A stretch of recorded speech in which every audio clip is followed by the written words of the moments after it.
Buenas tardes ya. Vamos a iniciar la segunda mesa o la segunda sesión, manifestando que se dice que hay malos tiempos para la lírica. El teatro siempre ha estado en crisis, pero afortunadamente la familia Gutiérrez Carbajo, Clara Sánchez, no está en crisis, sino que afortunadamente ha sido reconocida últimamente Clara Sánchez como académica de la RAE. La hija Julia Sabina, que estaba por aquí y sí, que van a volver, pues luego le dicen que la estamos nombrando porque le gustará.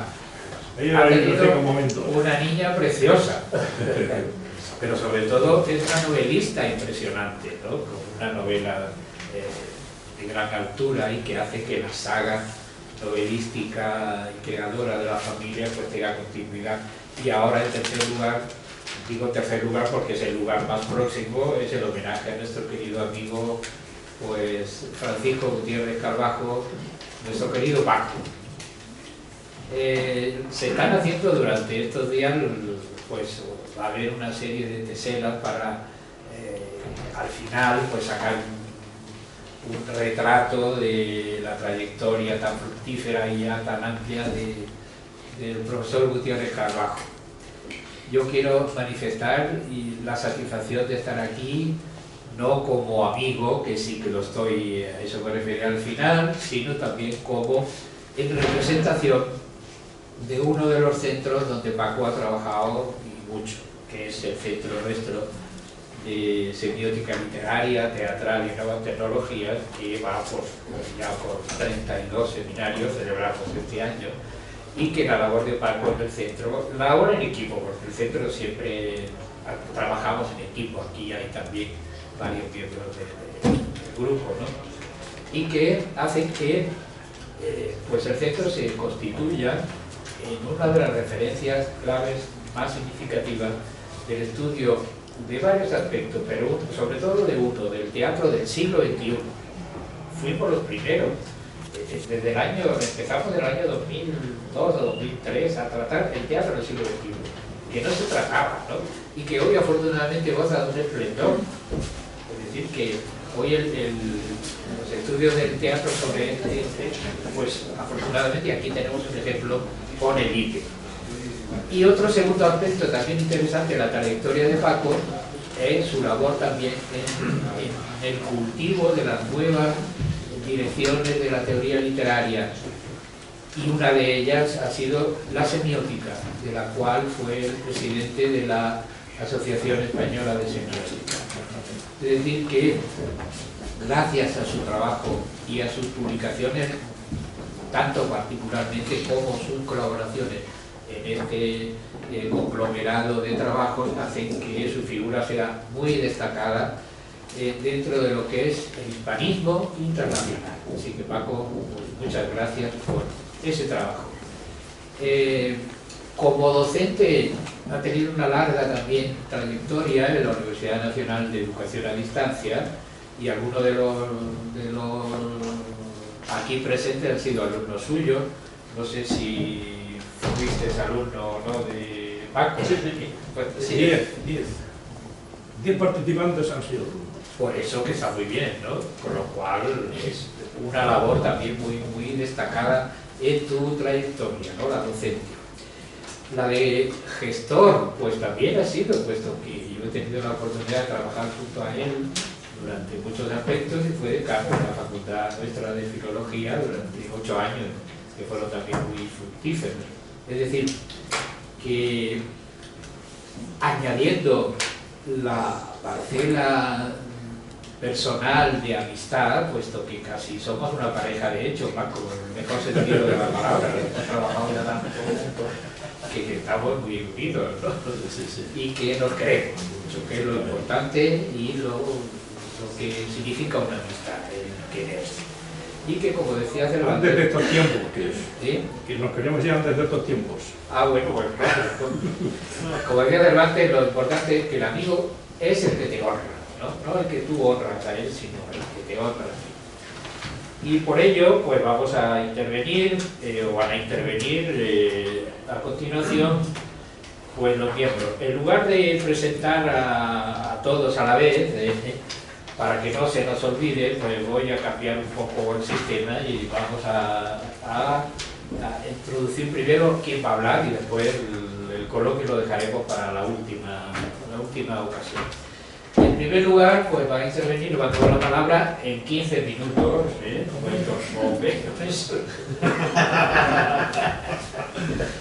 José Antonio Pérez Boví, que es catedrático, jubilado ya, de Teoría de la Literatura y Literatura Comparada en la Universidad de Salamanca, donde ha dirigido durante 20 años el grupo de estudios sobre literatura y cine. Es autor de varios trabajos sobre teoría y análisis de los discursos literarios, y su línea de investigación preferente, y eso es muy importante, han sido las relaciones entre la literatura y los medios audiovisuales. Y ha publicado pues una cantidad de libros que yo no lo voy a pormenorizar ni a leer, sino lo que sí puedo decir, que conozco al profesor José Antonio Pérez Boví hace mucho tiempo. Sus trabajos han sido siempre muy incitadores de esa relación entre ambas parcelas, de la literatura, del cine y del teatro, ¿no? Y que es un placer tenerlo hoy entre nosotros en homenaje al profesor Gutiérrez Castro. Pues José Antonio, suya es la palabra, la breve palabra. Muchas gracias y un placer estar aquí en este homenaje a nuestro amigo Paco. He de reconocer que el madrugón que me he pegado Ay, perdona. no lo hago yo por cualquiera. ¿Sí? Para estar aquí a las 5 he tenido que despertarme a las 6 de la madrugada. Así que quede constancia, pero lo hubiera hecho aunque no hubiera tenido que dormir, o si hubiera tenido que venir andando desde Salamanca.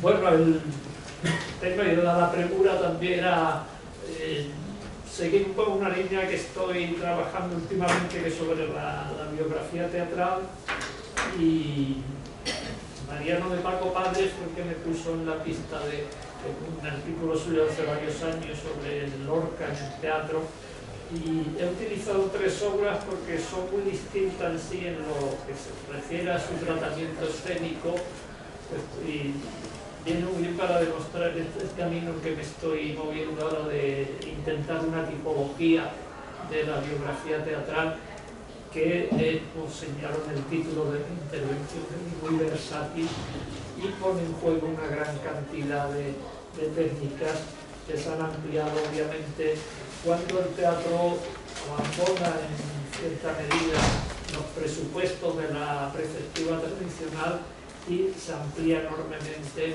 el margen de lo biográfico con la intervención de un narrador, con la introducción del punto de vista subjetivo y todas las posibilidades que permite el tratamiento de una biografía sobre la escena. En el teatro que se atiene a la perspectiva tradicional, obviamente nunca cabe una biografía en el sentido estricto, y lo que nos encontramos son momentos de una vida, a veces simplemente unas horas puestas sobre el escenario en un momento crucial de la vida del personaje. En cambio, a medida que los límites temporales de la escena y las posibilidades se amplían, el tratamiento de una biografía pues obviamente permite muchas más posibilidades, no tanto como en el cine, donde es uno de los géneros quizá de mayor tradición y de mayor arraigo en la pantalla, que sigue gozando de un gran éxito de público, pero en el teatro, sobre todo en España, a raíz de la transición y en parte por ese intento de recuperar una memoria durante mucho tiempo silenciada, cuando no tergiversada, ha habido una verdadera eclosión de biografías teatrales que han puesto sobre la escena la vida de personajes en gran parte vinculados al pensamiento, diríamos, liberal, izquierda, que había sido silenciado, como digo, durante el franquismo, pero a la vez también remontándose a otras épocas históricas han desarrollado ese auge de la biografía. En el caso de Lorca, me he centrado en esas tres obras a las que voy a aludir, que representan tratamientos muy distintos. La más desconocida quizá hasta ahora es la de José María Camps.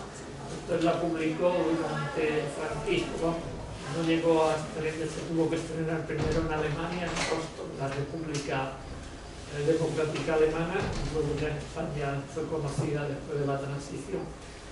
Curiosa la obra en el sentido que la sitúa plenamente dentro de las unidades aristotélicas de acción, tiempo y lugar, y transcurre durante 24 horas en la antesala del despacho del gobernador civil de Granada, en el cual una serie de personajes están dilucidando sobre el destino de ese poeta que va a ser detenido y encarcelado en el transcurso de las decisiones que se toman en aquellas horas.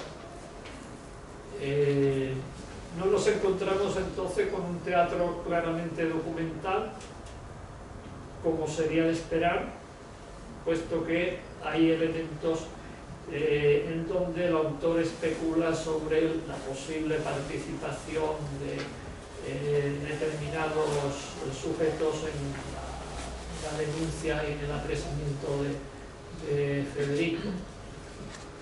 Pero transcurre todo dentro de esa estricta unidad, una acción que está diseñada a partir de una serie de actantes que son claramente el gobernador civil de Granada.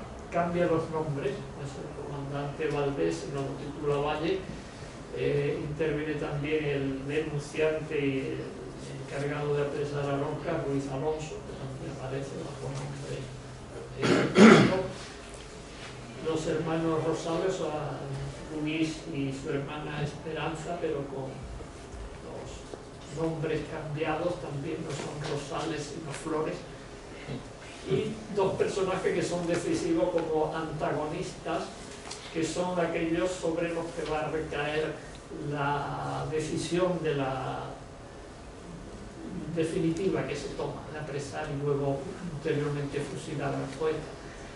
Es un clérigo, el padre Carmona, que va a representar al estamento eclesiástico, y es un pintor homosexual y que representa el resentimiento, que representa la acusación o la envidia por parte de ciertos estamentos artísticos e intelectuales hacia Federico. Es curioso en ese sentido, puesto que la información de que dispone Kant era muy limitada en aquel tiempo y circunscrita a un único libro, el de Schomberg, de Jean-Louis Schomberg, en el que por primera vez se habla claramente de la homosexualidad de Lorca, y su tesis parece que viene a ser, y en la obra queda clara, es la de la cierta envidia que se produjo en los círculos homosexuales de Lorca, de Granada, y que unida a la otra fuerza, la fuerza eclesiástica, van a ser los determinantes en convencer al comandante, que en principio no parecía muy proclive, puesto que le obligaría a enfrentarse con la falange, del cual la familia Rosales y concretamente Luis era una de las figuras destacadas. Frente a esta obra, que resumo brevemente en ese planteamiento en donde el poeta no aparece en escena en ningún momento, sino solo estas fuerzas enfrentadas, una construcción muy matemática desde el punto de vista del montaje teatral, y que ofrece esas horas, menos de 24 horas previas al fusilamiento de Federico García. Frente a ella tenemos luego otra obra también escrita en el exilio, de José Antonio Rial, está escrita en Venezuela, tampoco se estrenó en España, no se estrenaría hasta después del final de la dictadura. Nos encontramos con un tratamiento en el cual seguimos ante una biografía reducida, puesto que el periodo de tiempo no va a ser 24 horas, sino unos 15 días desde que Federico llega a Granada para celebrar su onomástica hasta el fusilamiento. En una gradación va presentando los diversos acontecimientos que van a desembocar en la tragedia final. Pero al contrario de lo del tratamiento de Kant, nos encontramos con un tratamiento totalmente libre en el sentido de rupturista, con todas las perspectivas aristotélicas tradicionales, en donde va a introducir por una parte una gran cantidad de elementos oníricos, sueños del personaje, pesadillas, que tiene tanto en una obertura que tiene cierto carácter onírico, en un parque Federico dialoga con sus amigos, pero algunos de estos amigos se transforman en jabalíes y son desalojados por los tramoyistas en una escena metateatral, pero en donde esos personajes que aparentemente son tramoyistas están formando parte de la diégesis, puesto que son falangistas, un pelotón de falangistas que viene a limpiar de rojo, ¿no? El escenario. Tenemos pues por una parte una intención documental muy clara, puesto que Kant se ha basado ya, hay más libros que ha podido contar, no solo el de Schönberg, sino el de Buffon y el de Gibson, y hay una base documental fuerte. Por otra parte, con la incorporación de elementos oníricos y gran parte de estética surrealista que están propiciando el punto de vista interno dentro del planteamiento de la obra, y por otra parte también con una introducción de elementos metateatrales, como es la presencia de un relator que dialoga con la representación, encarnada obviamente en tres actores, de los tres responsables de los documentos historiográficos en los que el autor se ha basado. Buffon, Gibson y los tres autores que acabo de citar, Schönberg, y en los que se ha basado.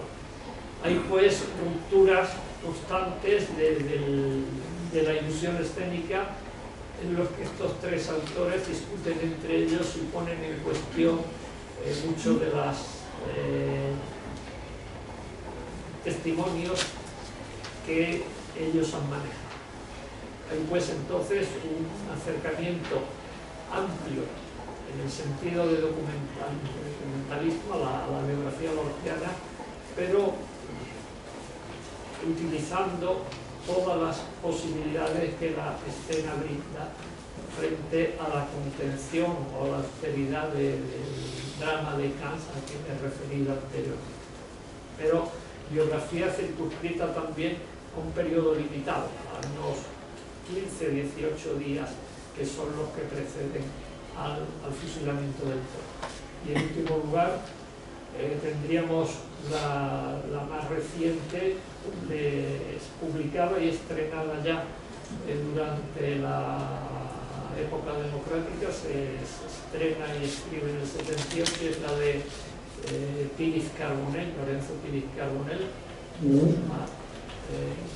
Federico Distinto, y aquí sí nos encontramos con un intento de acercarse a la biografía lo más amplio posible, puesto que montaba en una estructura circular, comienza y termina con el fusilamiento, pero a lo largo de ella, en una serie de amplios flashbacks, va representando diversas escenas de la vida de Federico, desde su infancia, adolescencia, problemas con familia, fundamentalmente con el padre, luego los conocimientos con diversos personajes, desde Fernando de los Ríos, Sánchez Mejía, la Argentinita, que nos van dando una visión, José Antonio Primo de Rivera incluso. El libro igualmente que el de Rial está muy documentado, pero se permite también, como sucede a menudo con las biografías literarias y en este caso con la teatral, con especulaciones sobre conversaciones o con personajes con los que el biografiado pudo tener relación, pero de los que no existe base documental. En este caso, la de Primo de Rivera, o la de la Argentinita, o su presencia en el sanatorio donde está agonizando Sánchez Mejía. Es decir, la libertad que el teatro permite en ese sentido, como sucede también con la biografía novelada, de construir aquellos elementos sobre los que no existen bases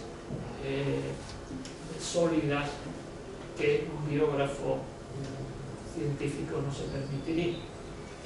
En este caso también, en el de Philip, juega un papel predominante la utilización del punto de vista interno, que da lugar también a la escenificación del mundo interior del poeta, sobre todo en una serie de desdoblamientos en los que sobre la escena asistimos a la conversación entre Federico adulto y Federico niño, en donde hay una escena con Walt Whitman en Nueva York, es decir, toda una riqueza posibilitada por el punto de vista interno. Y en este caso, la voz narrativa no es tan clara como en el caso anterior, en el drama de Rial, pero sí aparece en la disposición escénica de la obra, que está dividida en 19 escenas, cada una con su título, que implica ya una narratividad con el tratamiento minucioso y narrativo de las acotaciones, cosa que en la obra primera, en la de Cannes, y como ya aquí don José me dice que me calle, pues me callo.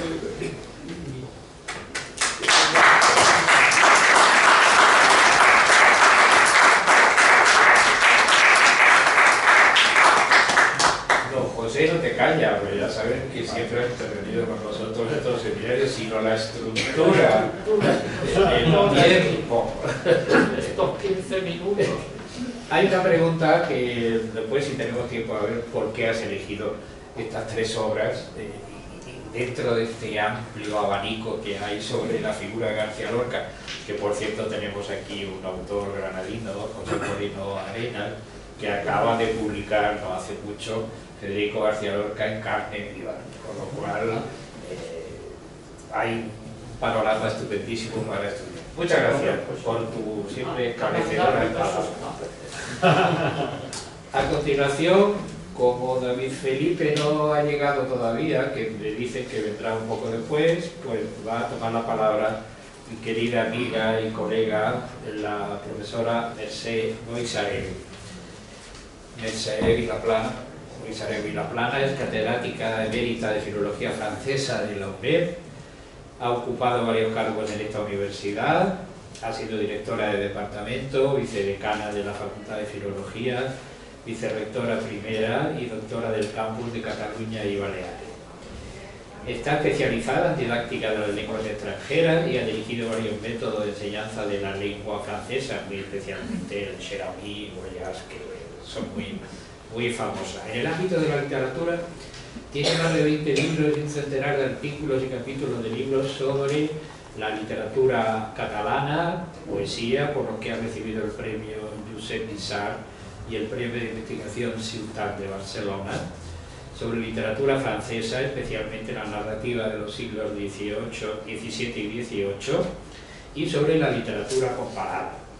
Sus últimas investigaciones estudian las representaciones históricas en la literatura y ha dirigido en colaboración pues, diversos volúmenes al respecto sobre este tema. De ahí que hoy pues, va a cambiar de tema, de la literatura francesa va a pasar a denuncia y conciencia política en la obra de Antonio Morcillo.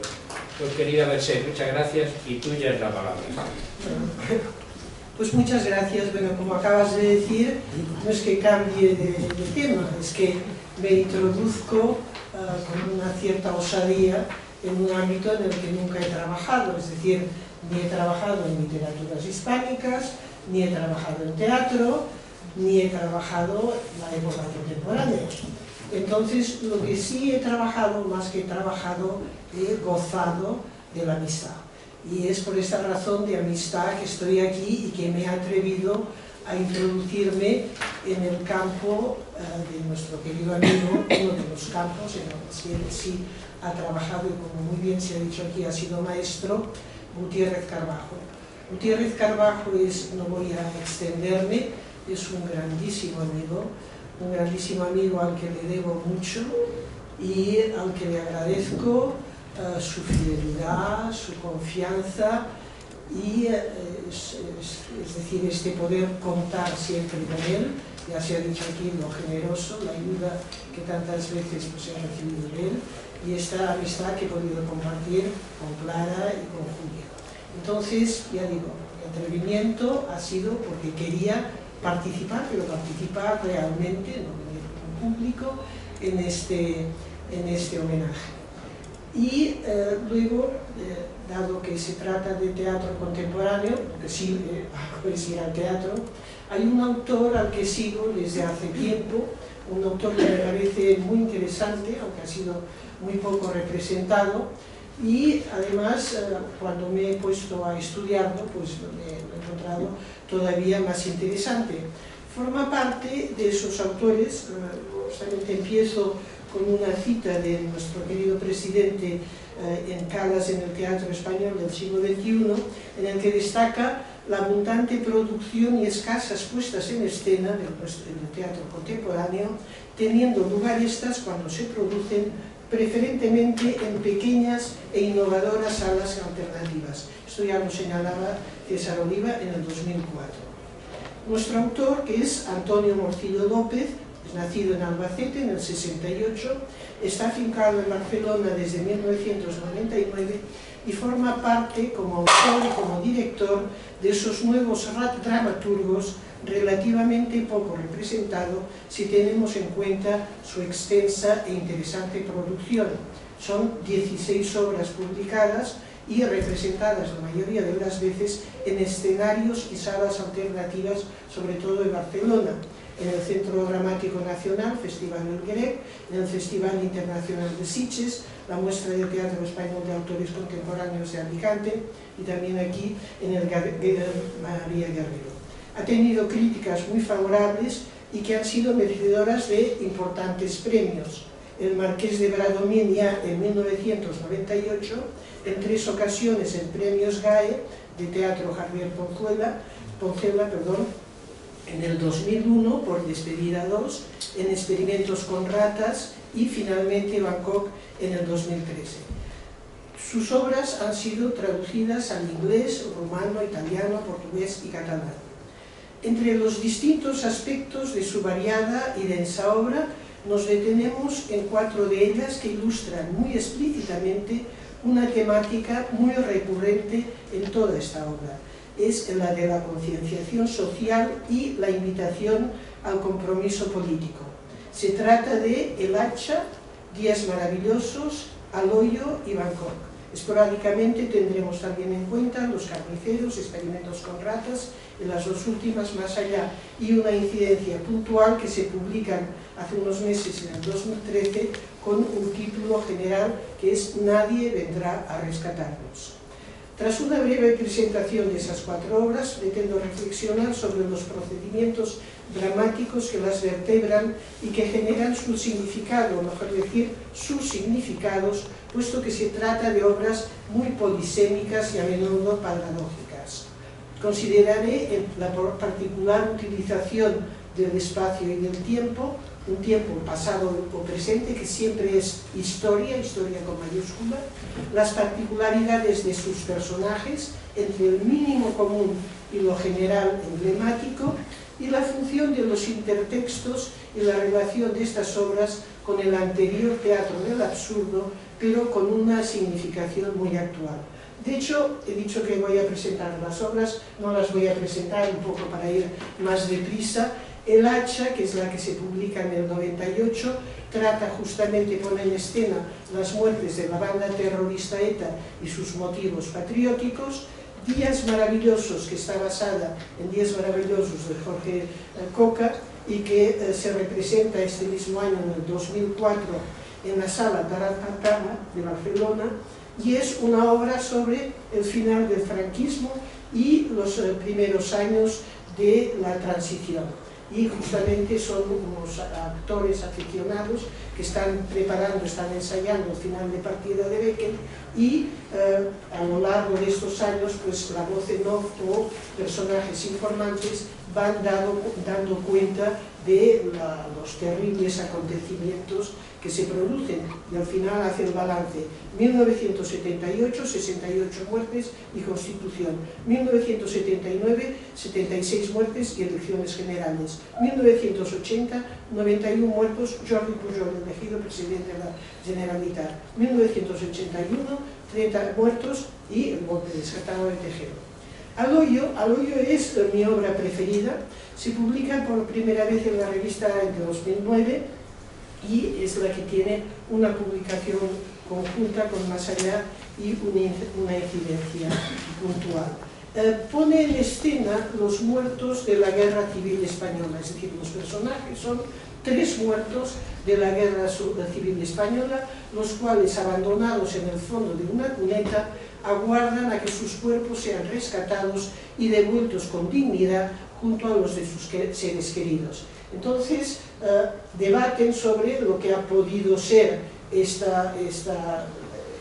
golpe de Estado en el que han sufrido la muerte, especulan qué pueden ser, qué es lo que haya podido pasar en esos 80 años, y luego un momento, digamos, importante es cuando hay otro personaje, Esther, que ha sido víctima, otra muerta, que ha sido víctima de violencia de género, pues les informa más o menos de lo que ha pasado en sus años. Digo más o menos porque lo que se pone en evidencia es la grandísima ignorancia de este personaje sobre la guerra civil y sobre pues, toda una serie de cuestiones políticas.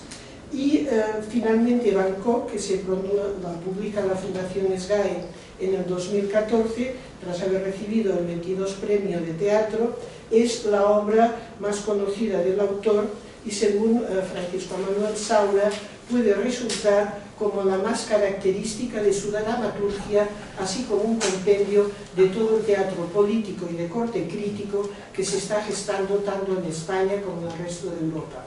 Fue representada durante más de un mes en el Festival del Grec y tuvo pues, muy buenas críticas.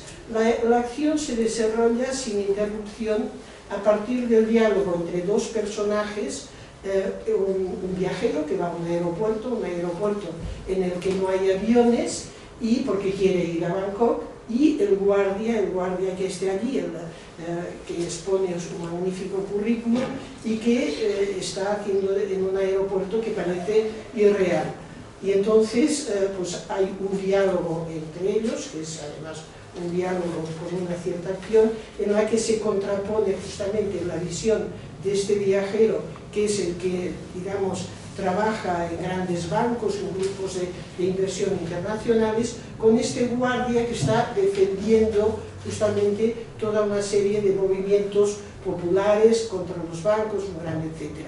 Y finalmente, en este aeropuerto vacío, Un avión aterriza y el viajero se lleva al sorprendido guardia hacia Bangkok, que es desde el principio de la obra un buen sitio para desaparecer. El viajero, que es el ejecutor de proyectos de las entidades que dominan el mundo, eliminará a quien había anunciado con esperanza que los dominados iban a aplastar, cito, a esos cabrones de un solo zapazo. Se trata, pues, de 4 obras en las que la toma de conciencia política se realiza mediante una serie de procedimientos dramáticos en los que la instancia espacio-temporal tiene una función fundamental. Nos encontramos siempre con un aquí y ahora o un inquietante hace poco, que, aunque movedizo, confuso o parcialmente irreal, coincide con el del espectador. En el espacio escenográfico podemos distinguir el plano de los personajes que dialogan y que son los que nos informan del espacio a otro espacio en el que transcurre la acción. Así, el guardián y el viajero de Bangkok nos dirán que están en un aeropuerto vacío, o los muertos de Aloyo nos harán comprender que ese espacio son las tinieblas mismas de la tierra en las que se encuentran sus huesos. En el hacha, la escena requiere ciertamente un coche, unas piezas mecánicas y un vestido manchado de sangre. Y en Días Maravillosos, el garaje en el que ensayan los jóvenes actores puede ser un espacio vacío. En esta obra, Días Maravillosos, el literario reside, como tantas veces en el teatro moderno, en el monitor o en la radio que nos va dando las lúgubres noticias de los asesinatos que se van cometiendo a lo largo de 8 años. En la obra, el tiempo, en esta obra, no coincide con el del espectador. Los sucesos referidos entre 1973 y 1981 son en más de 2 décadas anteriores al tiempo de su publicación y representación. Es una generación como la de la Esther de Aloyo, y que se trata de una generación que vive cómodamente en una democracia imperfecta, ignorante total de los horrores de aquellos días maravillosos de finales de la dictadura y la transición. No se trata solo de informar, sino de transmitir la angustia, el miedo, las dudas, el júbilo, el horror, todas aquellas emociones vividas en aquellos tiempos convulsos.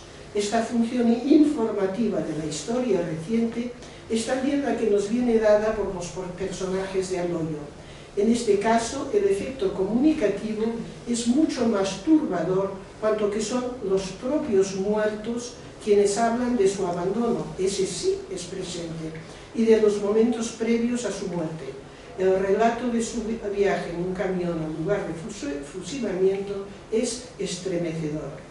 La más contemporánea al lector-espectador es sin duda Bangkok, hasta el punto que en el debate que siguió a la lectura de la obra en el Cine Berlanga de Madrid, se le preguntó al autor si se había inspirado en el recién fundado Partido Podemos. Estamos hablando de 2014, para el grupo subversivo al que la obra alude.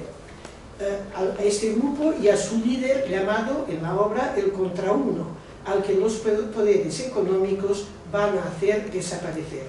Aunque Antonio Morcillo dijo que no había relación, lo cierto es que la coyuntura política que presenta Bangkok no puede sino sentirse como muy actual al 2014.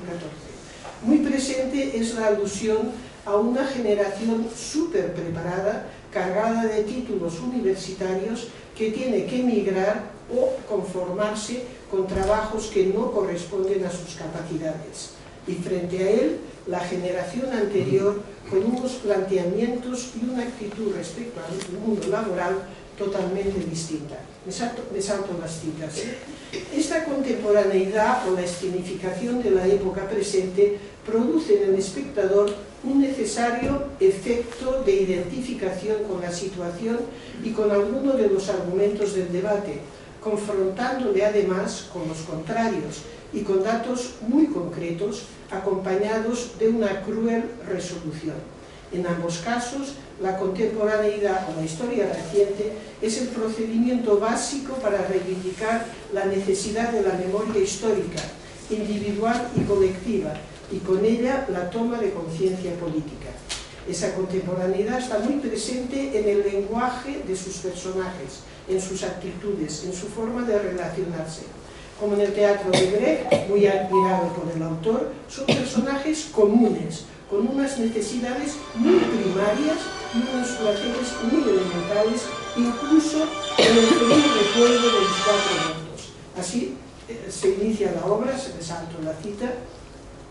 Estos personajes están poco individualizados e intencionalmente poco profundizados. Su interés está en que forman parte de un grupo, normalmente gente joven. Son los actores de Días Maravillosos, los también antiguos actores y ahora mecánicos de El Hacha, los muertos de Aloyo, a los que se unirá también la joven Esther o el guardián de Bangkok.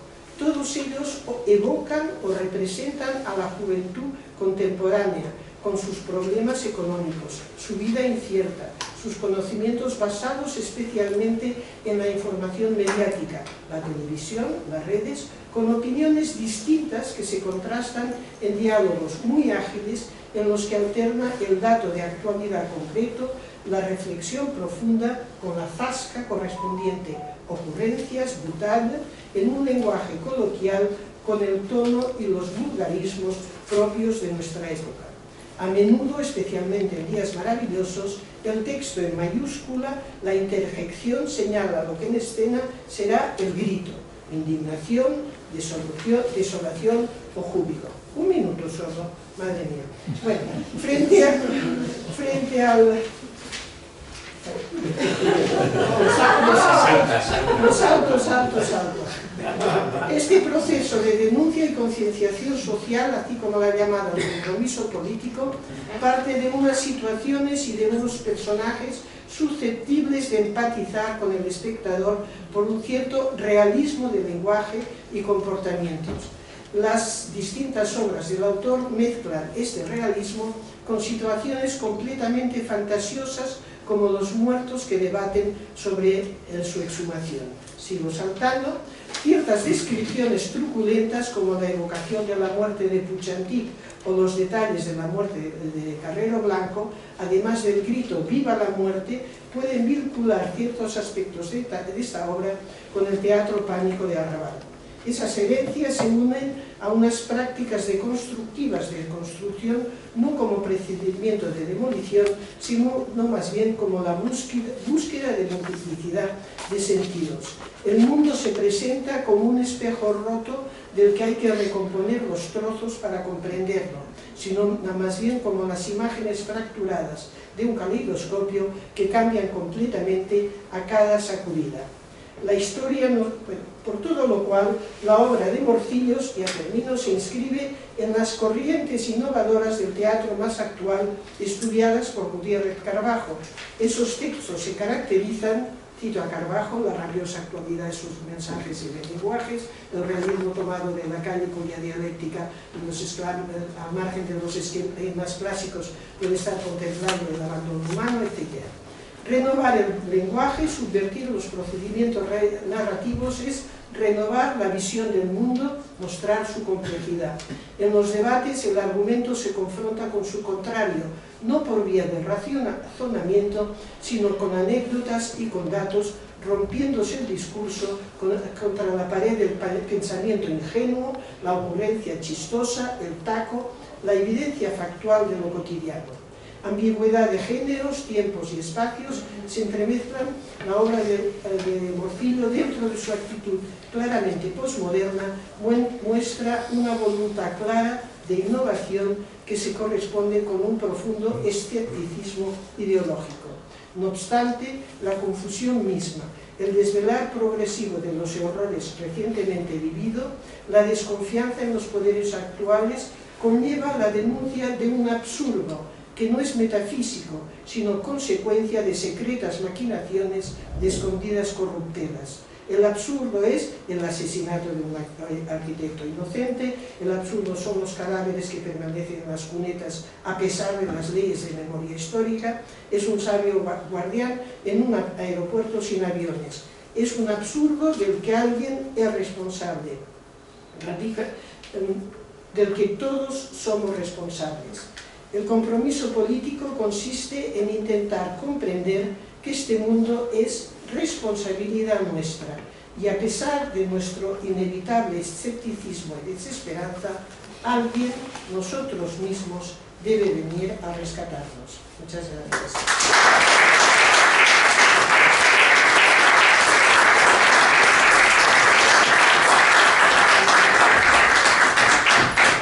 Gracias, Mercè, por esta esclarecedora presentación de un autor que no es muy conocido y que gracias a ella pues, tenemos la oportunidad, sobre todo los jóvenes que nos escuchan, de ir conociendo gente ya más joven. Yo me gustaría hacer una pregunta, que seguramente cuando ella no ha dicho nada es que no hay nada, pero bueno, si tenemos tiempo luego. En ese teatro histórico de referencias políticas, ¿hay alguna referencia a lo que está sucediendo en Cataluña en estos últimos años? Ahora no me contestes, para el final, si te parece. Muy bien, muchas gracias. Pues a continuación, Juan Carlos de Líjar, de Barraco, ¿no? Pero dice de Tarragona. Ay, sí, perdona.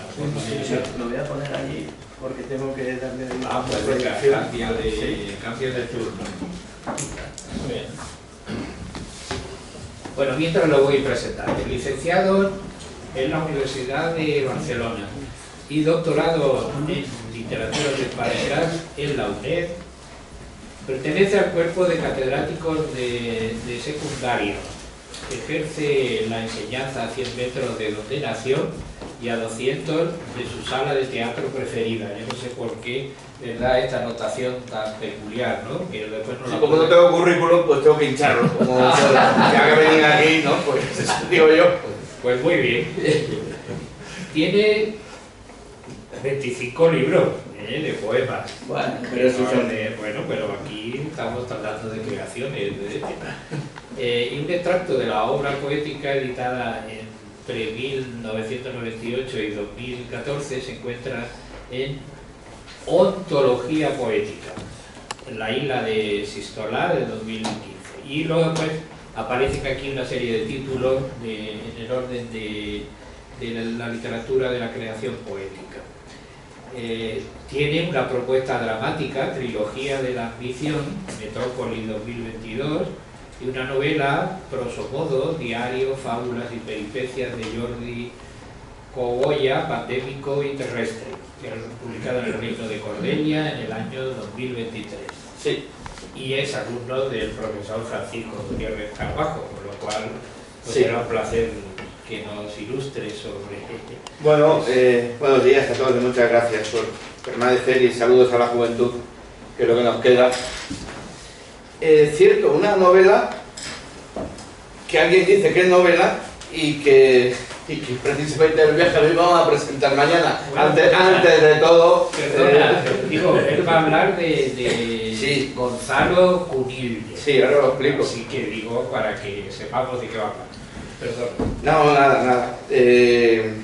Sí, mañana a las 7 estamos en Blanquerna con la novela, así por aprovechar el viaje. Bueno, si Gutiérrez Carbajo es el cenit de esta historia, y no voy a insistir más, suscribo todo lo que se ha dicho y más, yo vengo a representar aquí el nadir, que se le llama, ¿no? El punto más profundo, algo de conexión tendremos, pero vengo a hablar de un asunto muy menor, que es mis impresiones, que poca importancia podrán tener, pero en este cuarto de hora pues yo se las cuento, sobre un actor que se puede encontrar ustedes por la calle tranquilamente y que antes de hablar sobre él vamos a conocerlo en 2 minutos y así tendrán más eficacia las palabras que yo pueda decir después, porque si no queda todo en un abstracto. Explicar cómo actúa alguien es complicado, ¿no? Vamos a verlo y después si ligamos algún asunto pues mejor que mejor.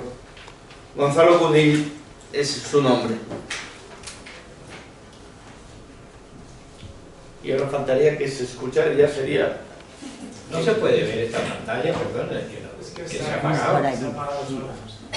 Igual tiene que ver con el sonido, ¿no?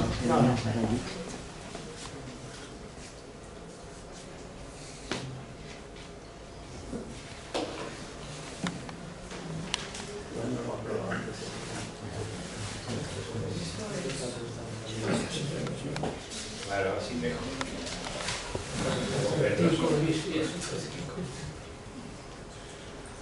¿Te das cuenta del minuto ese que pasa, no? Tenido en cuenta. Puede ir rápido, A ver si no lo necesitamos.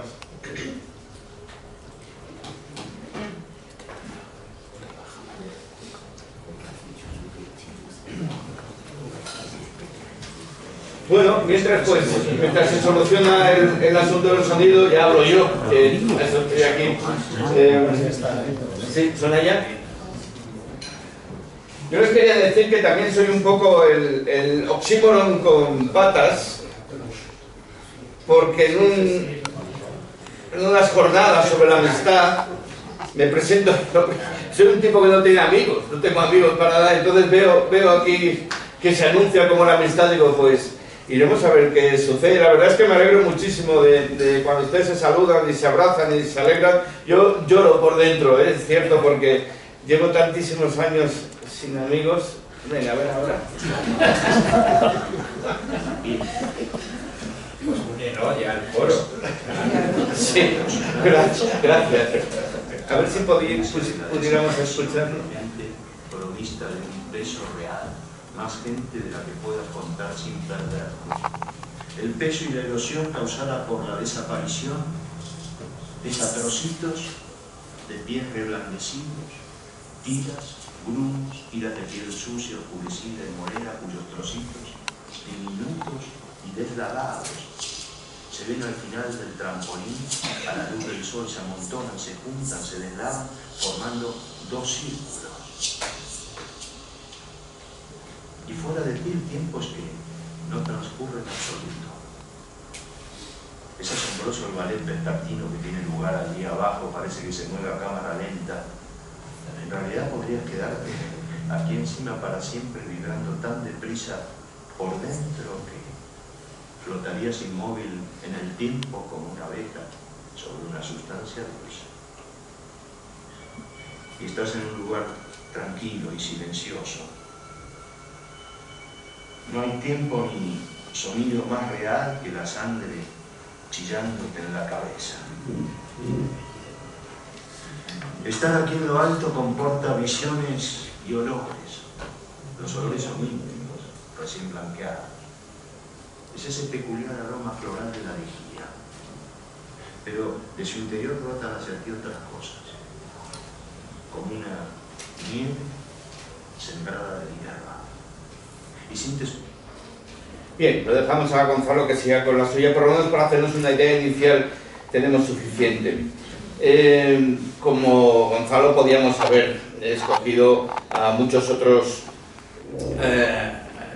actores, ¿no? Actrices que nos dieran pauta para poder hablar sobre la representación con una peculiaridad, y ahora les cuento. Gonzalo también es un gran tímido, tampoco en principio tiene amigos, y al final conseguí hablar con él y nos despedimos y me dio un abrazo, con lo que yo me sentí altamente satisfecho, lloré por dentro también y digo, ¿cómo puede ser posible que una persona tan tímida y también sin amigos podamos tratarnos así? Quizá el principio de esta historia pueda estar en Joan Cuní, un catalán nacido en el 64, 1864, y con 90 años fallece, y es un actor, escenógrafo y fotógrafo de Adrià Gual i Queralt, el creador del teatro íntim, ¿no? Que durante 3 décadas, desde 1898 a 1927, propone un teatro de arte frente al condescendiente teatro burgués de la Cataluña, de la Barcelona sobre todo, de entonces, ¿no? las técnicas de Edward Gordon Craig y ese actor como super marioneta están muy presentes en su propuesta. Pero quizás también esta historia podría continuar con Antonio Cunill Cabanellas, ¿no? Otro alumno de Adrià Gual, hijo de Joan, que por determinados motivos acaba en Argentina en 1915, ¿no? Y el Departamento de Artes Dramáticas de la Universidad Nacional de las Artes lleva su nombre, Antonio Cunill Cabanellas, en su honor, por todo lo que hizo por el teatro en Argentina, con estas técnicas que ya llevaba desde Cataluña del teatro íntim de Adrià Gual.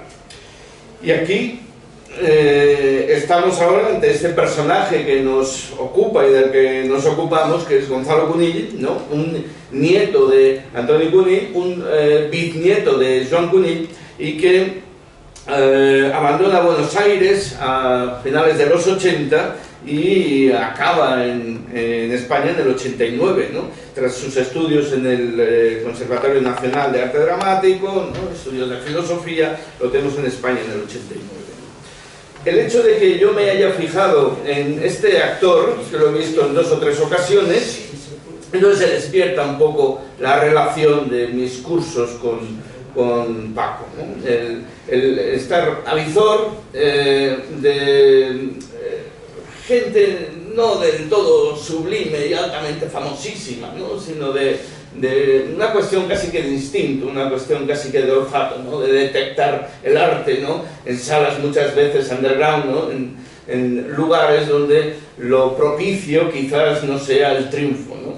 Luego, hablando con Gonzalo, me doy cuenta de que es elección en muchas de las ocasiones. Él tiene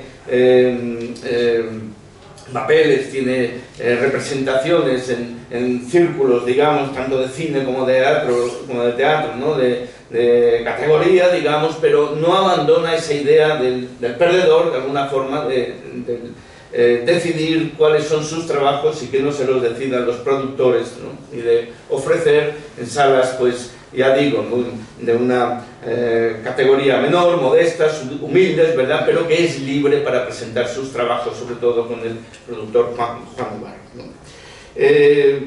Va de aquí el vínculo, aparte de la carencia de amigos, ¿verdad? El vínculo de por qué estoy yo aquí, ¿no? Esta manera de ver las cosas se percibe como una oportunidad para aplicar un método preciso y un método pertinente de análisis, ¿no? Para los asuntos pormenorizados como es este, ¿no?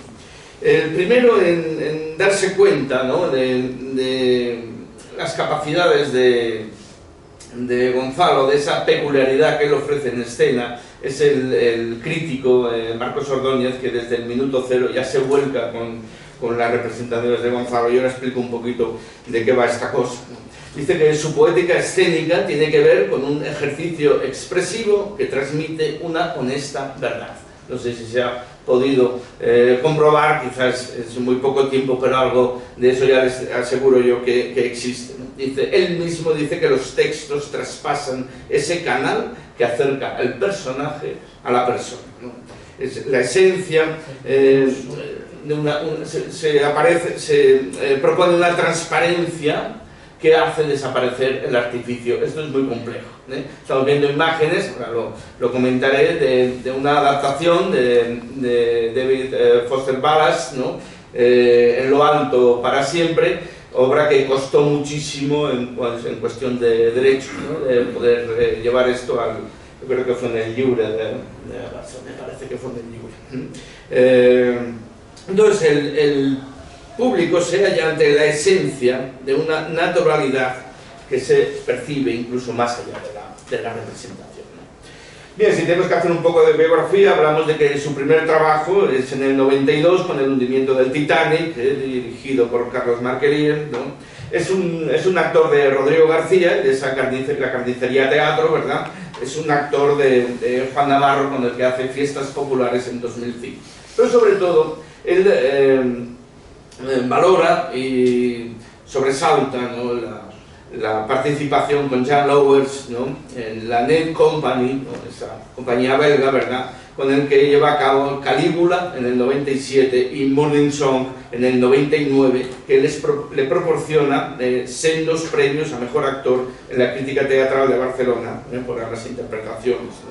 Últimamente, en el 21, presentaron el Grec, en el Festival Grec del 21, presenta Billy's Violence, ¿no? Es un caleidoscópico compendio de 10 obras de Shakespeare dadas ahí en pequeñas diócesis, que decía el otro, ¿verdad? En pequeñas grajeas, ¿no?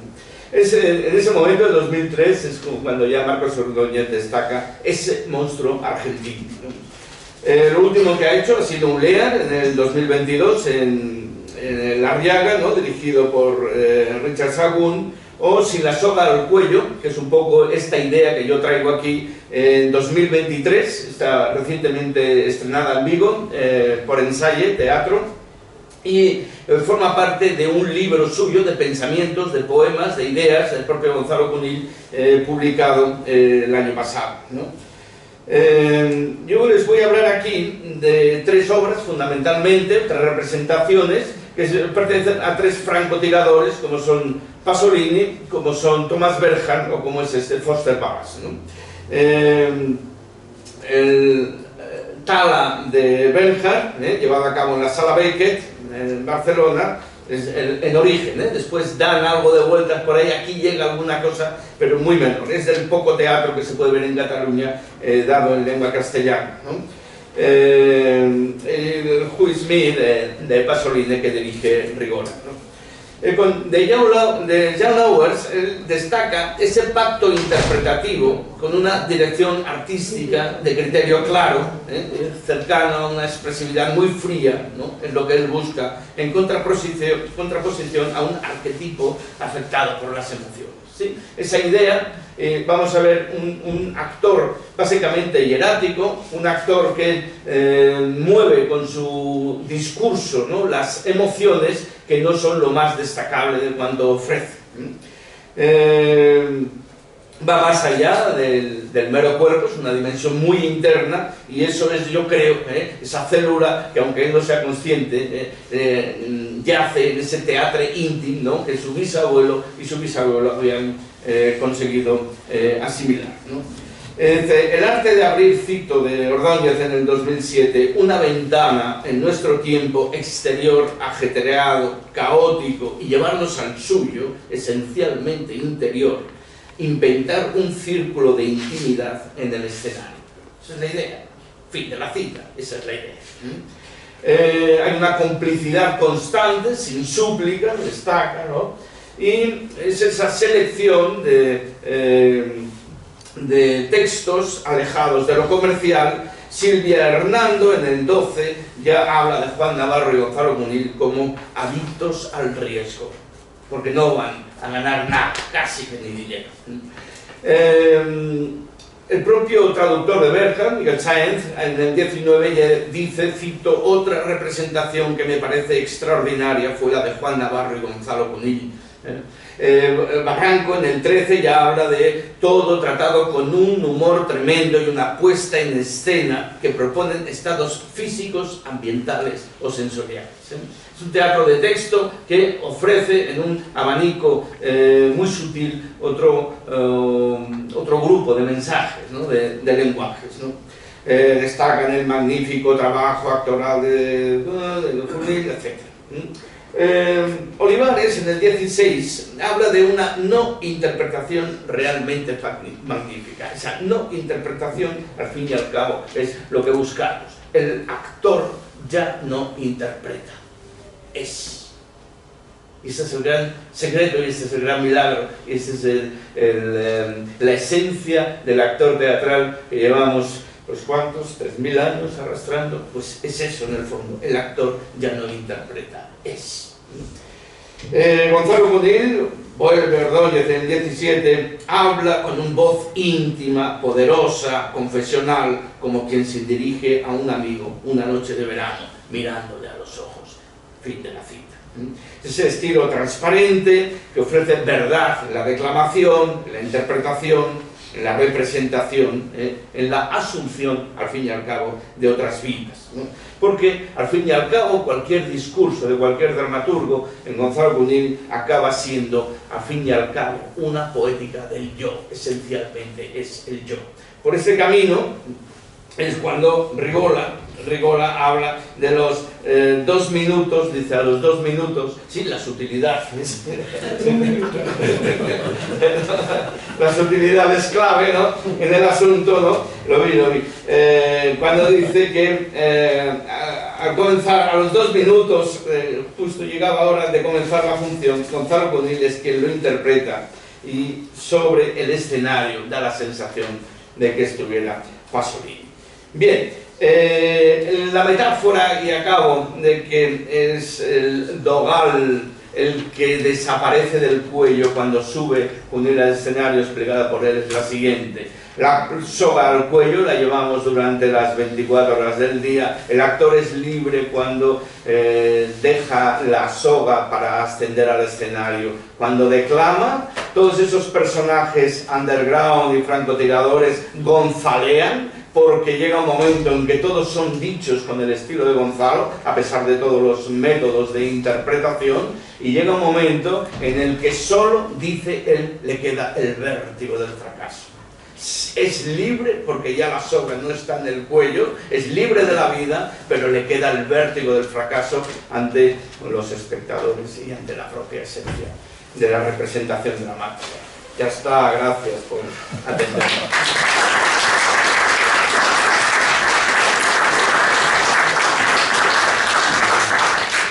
Bueno, muchas gracias, Juan Carlos, puesto que ya es tu segunda propuesta teatral, ¿no? Digo, Sí.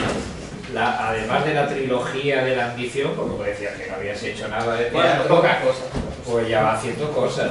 La primera esta, la segunda la de hoy, ¿no? Venga, ya tengo dos. Con un hecho importante y significativo, que es el estudio de los actores, que en nuestros congresos suele siempre privar el texto, y descuidamos que en el teatro, sobre todo en la vida escénica, los actores tienen mucha importancia, ahí que yo, en nombre de todos, creo, pues te felicito. Esa era la idea, muchas gracias. Sí, era difícil de explicarlo, pero bueno. Pero tener Se ha hecho lo que se ha podido. Muchas gracias. Bien, y vamos a continuación con el profesor Julio Checa Puerta, un amigo y querido compañero, doctor en Filología Hispánica por la Universidad Complutense de Madrid, que estudió en este caso los teatros de Gregorio Martínez Sierra, que es una clave dentro de la historia del teatro español. Sus principales líneas de trabajo son la representación de la diversidad en la literatura española y en las artes escénicas, en el ámbito hispánico. Las imágenes de género en la literatura española y en las artes escénicas, sobre todo de los siglos XX y de los siglos XXI, así como ha trabajado sobre la historia, la teoría y la crítica literaria, escrita por autoras y del teatro español de los siglos XX y XXI. Es profesor titular de literatura española en la Universidad Complutense, perdón, en la Universidad Juan Carlos, hoy por Dios, la Universidad Carlos III de Madrid, y que pues dirige varios grupos de investigación, es decir, que es una persona muy importante de referencia para el estudio del teatro siglo XX y siglo XXI. Hemos tenido la ocasión de compartir recientemente una espléndida tesis de doctorado dirigida por él, ya que la Carlos III pues, es un núcleo de referencia importante con ese máster que tiene tan estupendo, ¿no? Sigue por Juan Mayorga, ¿no? La dirección del máster de estudios escénicos, etc. Con lo cual tiene muchas publicaciones, ha estado en universidades tanto de Europa como de Estados Unidos, etcétera, y que pues para nosotros es un gran placer tenerlo aquí hoy en homenaje a nuestro querido Francisco Gutiérrez Carbajo, y nos hablará de uno de los temas también suyos, el humor y la diversidad funcional, una mirada al carnaval de Cádiz. Pues tuya es la palabra. Bueno, muchas gracias, presidente. Voy a renunciar a, no sé si 2 minutos de los 15 que tengo asignados, desde luego para dar las gracias al grupo que ha organizado este homenaje y sobre todo para agradecer al profesor Gutiérrez Carbajo bueno, toda su trayectoria profesional. Entiendo también que la capacidad para abrirnos camino, íbamos detrás, pues, tomando buena nota de las miguitas que iba dejando, y también en lo personal sabe bien, es una persona a la que agradezco mucho su ayuda y su consejo, su magisterio. Así que es un honor estar aquí y también hay algo de emoción, importante desde luego no, profesor Romera, pero sí fui estudiante de esta universidad y creo que es la primera vez que piso el salón de grados. Lo estaba pensando cuando entré, al aula magna sí fui más, y a la cafetería también. Los salones de grados es la primera vez. Bien, si este trabajo finalmente ve la luz, lo que van a encontrar es un acercamiento al tema del humor, en lo que sería la representación de la diversidad funcional, que trata de poner en diálogo formas teatrales y formas parateatrales, y dentro de las formas parateatrales, sobre todo, las manifestaciones del Carnaval de Cádiz, desde lo que sería la etapa democrática, desde los años finales de los años 70 hasta hoy. No me remonto a los orígenes ni mucho menos. Y hoy, por ceñirme al tiempo, seguramente lo único que voy a poder hacer es ofrecerles algunos planteamientos de carácter teórico sobre lo que quiero publicar, como digo, más adelante, y donde podrán ver también el análisis de algunas propuestas de estas últimas 2-3 décadas en este carnaval. Los acercamientos a la representación de la diversidad funcional desde el análisis del ámbito del hispanismo todavía experimentan un retraso considerable en comparación con el interés que el estudio de la discapacidad suscita dentro de los estudios culturales en países anglosajones o en algunos otros sistemas académicos europeos, como el nórdico. Podría pensarse que se trata de un asunto derivado de cierta pereza intelectual de nuestra academia o que está vinculado a una posible falta de sensibilidad a la hora de estudiar temas menos canónicos. La modificación del marco legislativo, una apreciable transformación de la sensibilidad pública y la acción emprendida por diferentes colectivos está produciendo una visibilización creciente de la discapacidad en la escena española contemporánea. Aunque todavía no es fácil encontrar un corpus extenso de producciones profesionales españolas que pudieran caber dentro del catálogo de propuestas escénicas recogidas bajo la etiqueta de escena inclusiva, se ha propiciado una presencia creciente de imágenes sobre la discapacidad en prácticamente todos los códigos escénicos, incluidos los parateatrales, por lo cual la reciente producción y exhibición de creaciones en las que se aborda el tema de la diversidad funcional nos hace pensar que algo se está transformando a favor de cierta normalización de la escena inclusiva española, a pesar de que no faltan ejemplos para la controversia, como demuestran las adaptaciones de la novela de Cristina Morales, lectura fácil, montajes como Coste Vida, en el que el actor Pau Roca interpreta a un personaje con parálisis cerebral, a pesar de que él no padece esta afección, y también contraviniendo las instrucciones de la propia dramaturga, que pide que este papel sea efectivamente interpretado por un personaje, por un actor con estas características, o incluso también desde el punto de vista de la crítica, la manera en que se han abordado los comentarios o las reseñas sobre uno de los estrenos recientes de Alfredo Sanzol, fundamentalmente Fantasías para la Resistencia, sobre el que Raúl Losánez, el crítico de La Razón, publicó, yo creo que unas reflexiones, a mi modo de ver, bastante controvertidas. Les dejo ahí la cita por si les interesa, pero observarán rápidamente que dedica muchísimo espacio a criticar negativamente el trabajo de dos intérpretes con discapacidad, dando por hecho tal vez que todos los demás eran magníficos actores o que no había ninguna razón para poner en duda su capacidad actoral. En este caso sí, yo creo que hay incluso cierto ensañamiento,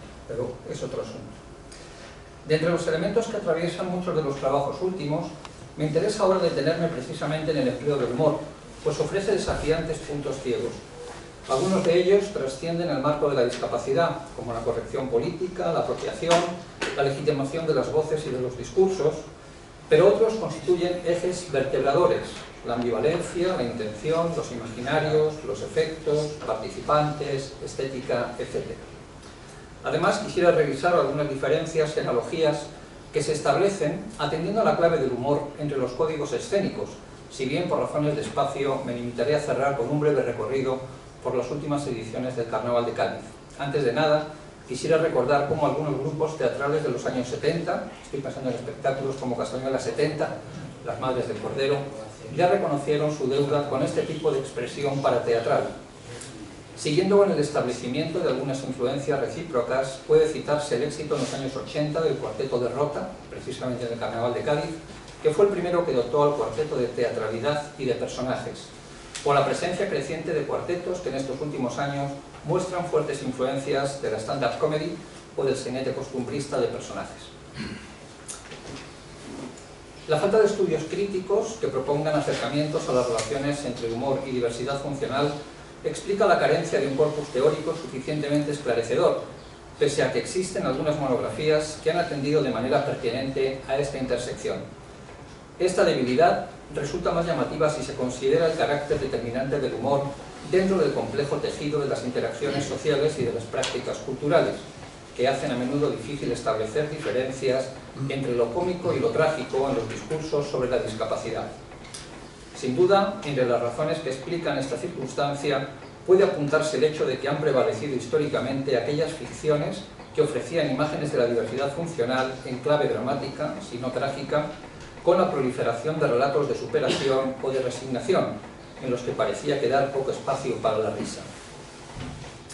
Es cierto también que algunas ficciones, sobre todo en el ámbito de la producción audiovisual, películas y series de televisión desde los años 60, fueron introduciendo personajes no exentos de comicidad, pero generalmente identificados por alguna discapacidad que los convertía en figuras de conducta extravagante, como suele representarse, por ejemplo, las personas con autismo, cuyo comportamiento tópicamente imprevisible o desatento a las convenciones de la cortesía provocaba una alteración de la norma social que se tolera precisamente porque destaca su condición risible. De la misma manera, la presencia en producciones audiovisuales de personajes con diversidad funcional solía servir hasta hace no muchos años como ejemplo inequívoco de prótesis narrativa o como motivo de burla grosera, igual que sucedía y todavía sucede a veces con otros colectivos marginales.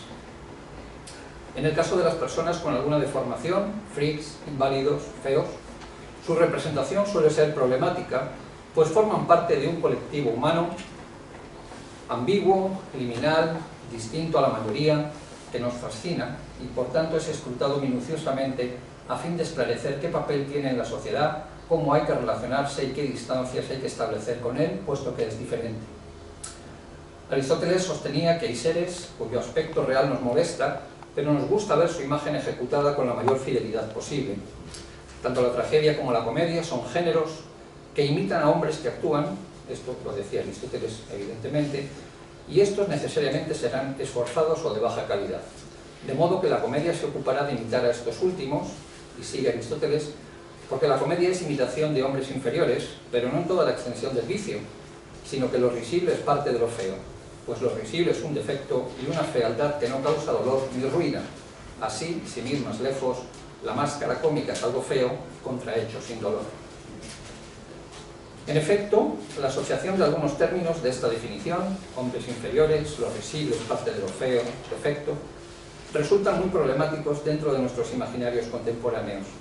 Por ello, aunque la corrección política ha podido atenuar alguna forma de escarnio y estigmatización, ha propiciado a su vez un clima de autocensura dentro de la esfera pública, donde no existe mucha seguridad acerca de aquello de lo que nos podemos reír y se producen enconados debates que han llevado a algunos intelectuales a rechazar las acciones protagonizadas por los denominados Social Justice Warriors. Cito, por ejemplo, a Juan Soto y Valls, quienes se convierten en defensores de la moral, ardientes patrulleros de la red que hacen todo lo posible por denunciar cualquier injusticia cometida ante un colectivo oprimido, sin importar a menudo si este colectivo se siente o no ofendido. Uno de los últimos éxitos del Centro Dramático Nacional, Supernormales, plantea precisamente en alguna de sus escenas esta cuestión. A juicio de Andrés Barba, todas las campañas globales en contra de la legitimidad del humor como instrumento dialéctico, político, filosófico, se hacen esgrimiendo argumentos sentimentales aparentemente bien intencionados que sin embargo esconden un miedo muy básico. A todo esto, en esta ecuación se echa en falta un aspecto muy simple, y es que los otros, es decir, los tullidos, los enfermos, los marginados, etc., también ríen. Así las cosas, es preciso observar que existen espacios de representación escénica en los que la discapacidad y el humor han encontrado históricamente un interesante cruce de caminos que debe provocar en sus formas contemporáneas un significativo aumento de la atención teórica. Con relación a la representación de la diversidad funcional, la comedia y sobre todo algunos de sus múltiples subgéneros o de géneros híbridos se han revitalizado, como los freak show o el nuevo burlesque, y ofrecen un territorio de análisis muy interesante, como ya advirtió en sus trabajos Garland Thompson. Algunos de estos géneros se han convertido en fenómenos de masas, como el stand-up comedy, género muy popular a comienzos del siglo XX y precisamente asociado al vaudeville, a los freak shows y a todos los espectáculos tradicionalmente caracterizados como burlesque.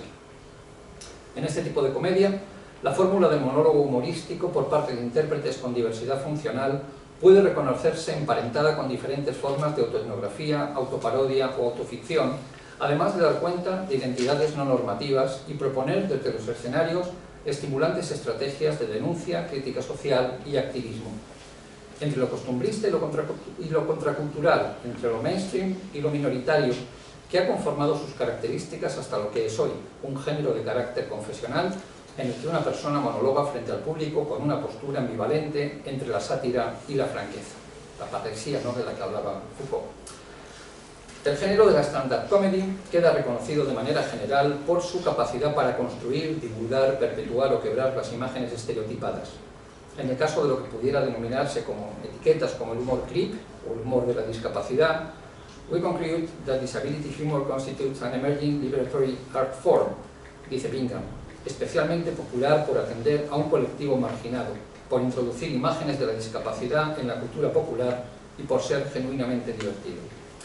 Los diferentes géneros de espectáculo humorístico, como el humor creep citado, o la stand-up comedy norteamericana y la subcategoría del disability humor, funcionan como proveedores de entretenimiento, reconfiguran la visión del mundo, cuestionan el orden jerárquico social y promueven el cambio social, en parte porque el humor consigue producir una identificación melancólica con la víctima de la burla a través de la ironización grotesca y del humor negro.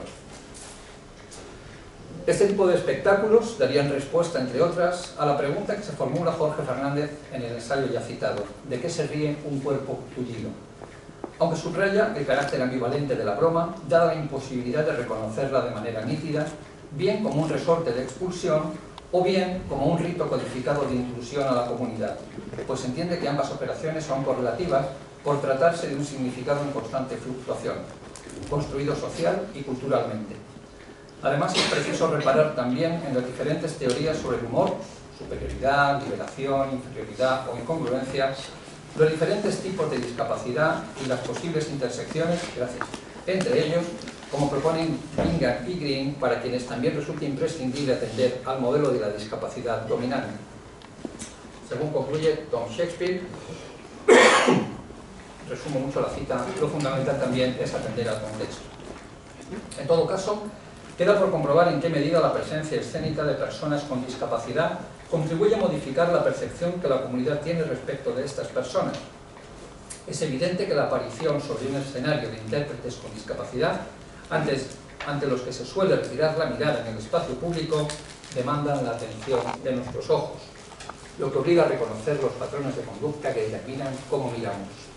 McRuber considera que el humor a expensas de la discapacidad es algo culturalmente omnipresente, por lo que afirma que los activistas con discapacidad, los artistas y otras personas que han salido del armario creep lo han hecho en respuesta a la opresión y a la subordinación sistémica y capacitista. Esto sostiene, por ejemplo, Matt Fraser, que es uno de los ejemplos más relevantes en este momento de los freak shows en Estados Unidos.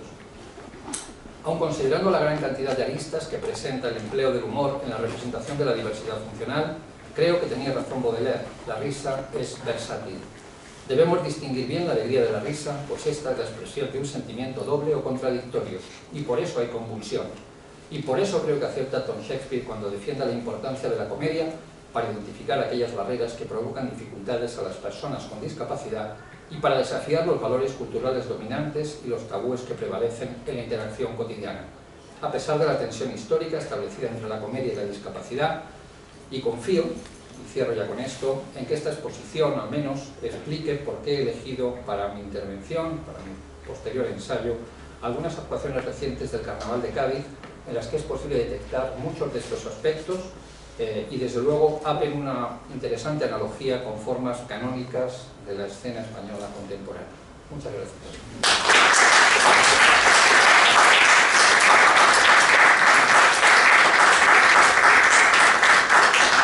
Muy bien, Julio, por esa estupenda exposición que esperamos leer, porque el tema es estupendo, ¿no?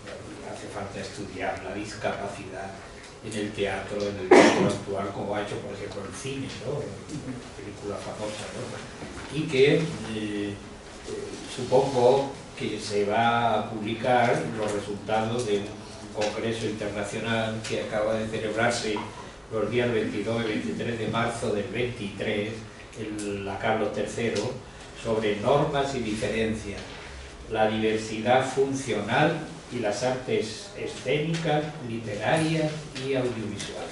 ¿Se va a publicar, Julio? Pues ahí tenéis, ¿verdad? Un tema que sí que hace falta ampliar y que si hubiera aquí un gaditano, yo soy granadino, no soy gaditano, tendría que decirle, muy bien, picha, por tu exposición. Porque los que vayáis a Cádiz, para los estudiantes, allí el trato entre hombres es picha. Oye, picha, ¿cómo estás? Y el trato entre mujeres es shosho, ¿cómo estás? Para que aprendáis también el uso de la lengua que tan rico es en esa interacción humana.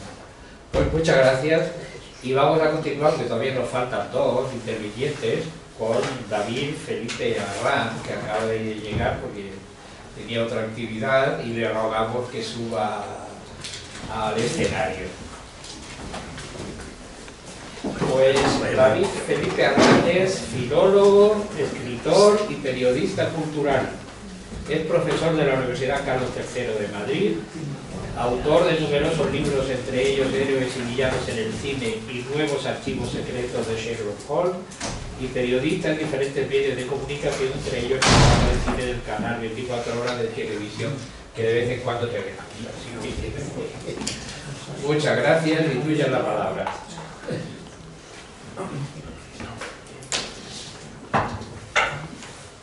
Pues muchísimas gracias. Disculpad esta vida dramática, nunca mejor dicho, que llevo, y qué bien que está precedido de mi querido compañero el profesor Checa, que es un referente absoluto, y la verdad es que es un honor estar en este homenaje tan especial de un hombre al que quiero, al que admiro y con el que he tenido la suerte recientemente de mantener una entrevista por un libro delicioso, que ya habéis hablado de él, que ha publicado Sigal Pigmalión, Cómo tratar al médico, que es una, yo siempre he visto como una variante de ¿Qué me pasa, doctor?, de Volkanovich con Ryan O'Neill bajando a toda velocidad con Barbra Streisand las calles de San Francisco. Un hombre interdisciplinar, Paco, porque además yo recuerdo muy bien algunas clases suyas de doctorado donde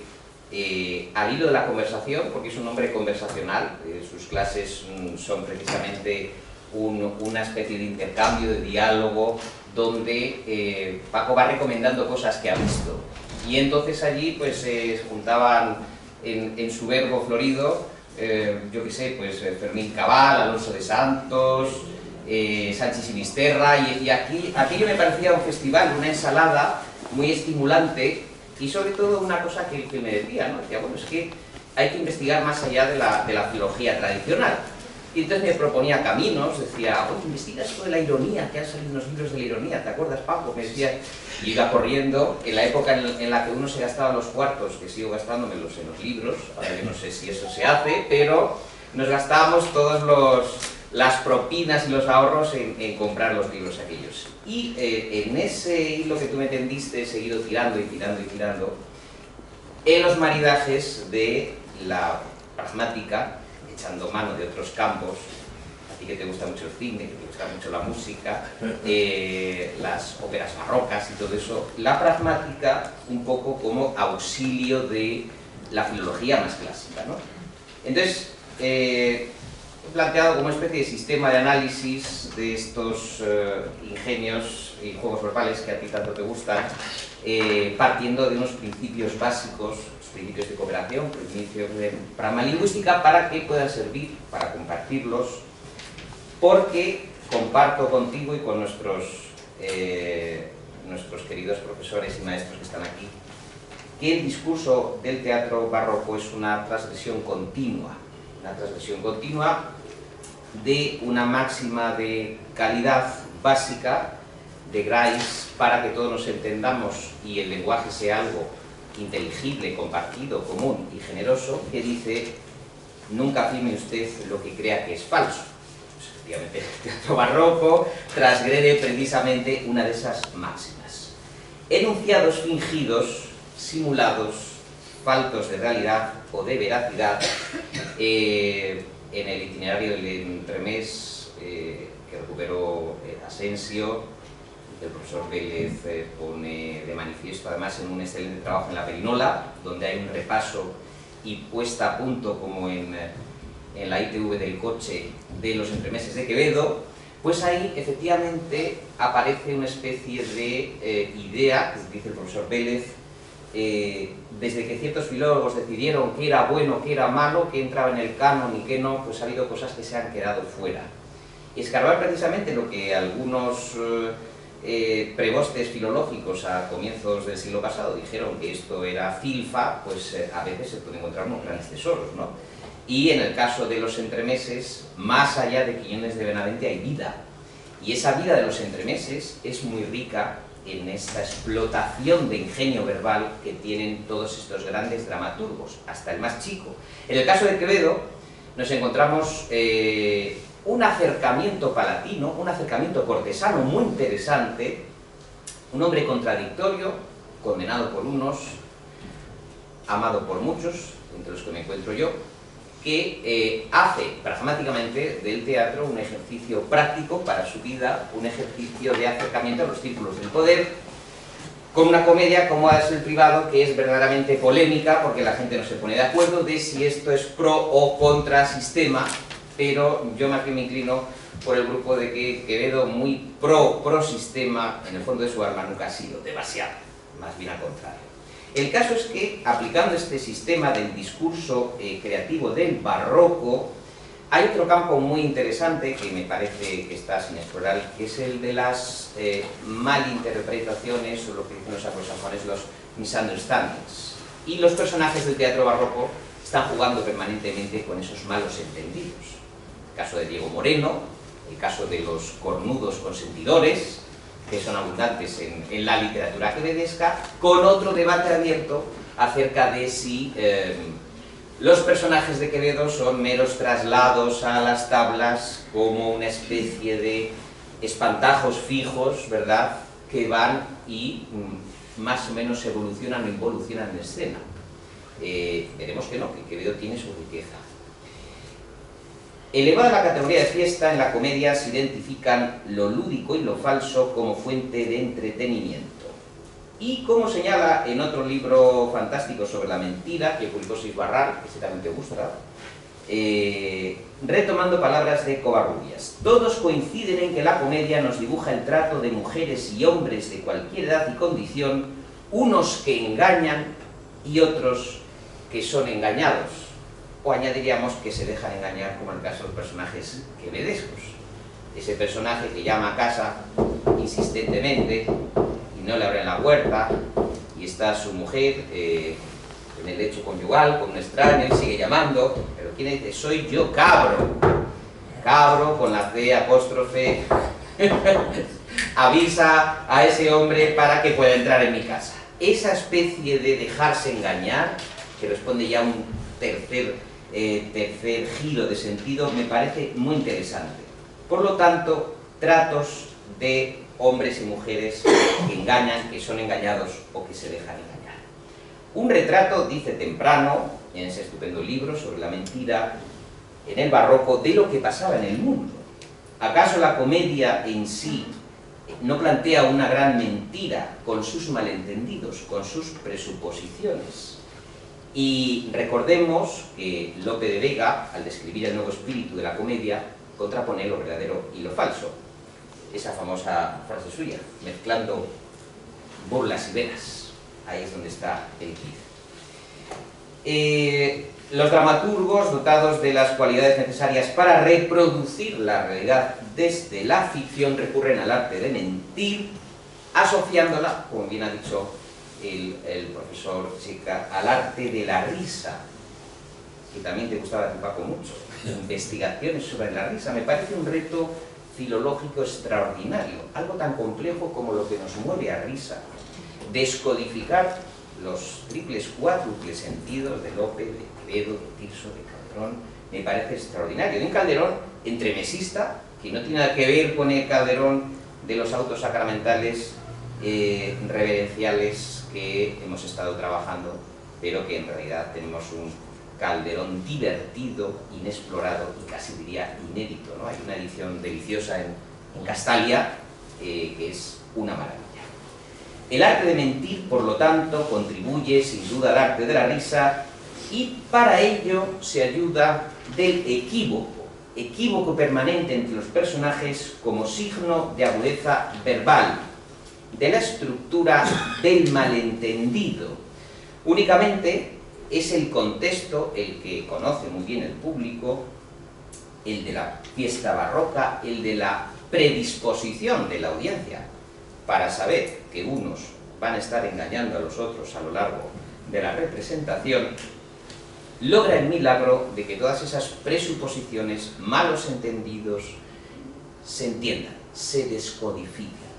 Y aquí entramos en el tema de la educación del público de la época, que es otro reto también, un público esencialmente inculto, pero que su cultura consistía también precisamente en saber descodificar esos personajes, la vieja Muñatones, doña Bárbara, Diego Moreno y tantos personajes que estaban en el decir popular. Eran personajes perfectamente identificados, que estaban en circulación de todos, en facecias, refranes, dichos, consejas, como decía Santillana, me encanta esa palabra, consejas. El caso es que yo sí que creo que existía una codificación cultural, no efectivamente de un alto nivel que estaba en manos de la Iglesia, de la curia eclesial, pero sí había una cultura popular que ya Bakhtin pues, la investigó en su momento, ¿no? El mundo objetivo, el macrodiscurso de la literatura, se basa mucho en la mentira, en la prevaricación, en el engaño, en el embuste. Esto viene evidentemente en novela con ese gran éxito que es la novela picaresca, que consiste en un edificio construido por las grandes mentiras de los personajes literarios, y de alguna forma la prevaricación, esta mentira, la asocia un personaje que siempre está de actualidad y que a mí me gusta, que es Noam Chomsky, que siempre que interviene en los debates públicos pues concita la atención de todo el mundo, y que dice que precisamente en la mentira, en la capacidad de prevaricar del lenguaje, es donde reside la creatividad y, dice Chomsky, su verdadera expresividad, jugar en un doble, triple, cuádruple plano. La presuposición de los personajes, lo que dan a entender, no tiene por qué ser verdadera, y en esa relación lo crucial no es el valor de la verdad de las proposiciones que intervienen en la deducción, sino la correcta deducción de las mismas, la capacidad de descodificar la inteligencia, la sagacidad del lector, espectador, etcétera, etcétera. García Murga aporta una definición de presuposición. Las presuposiciones lingüísticas son contenidos, y aquí viene el detalle, que el hablante está dispuesto a dejar de forma implícita porque asume que el interpelado ya los conoce. Es decir, si Quevedo, si Lope, dependiendo del público que tiene, elige un determinado nivel de presuposición, de implicación discursiva, vamos a ver que hay distintos estilos, distintos niveles de lenguaje en estas distintas obras, dependiendo del público al que se dirige.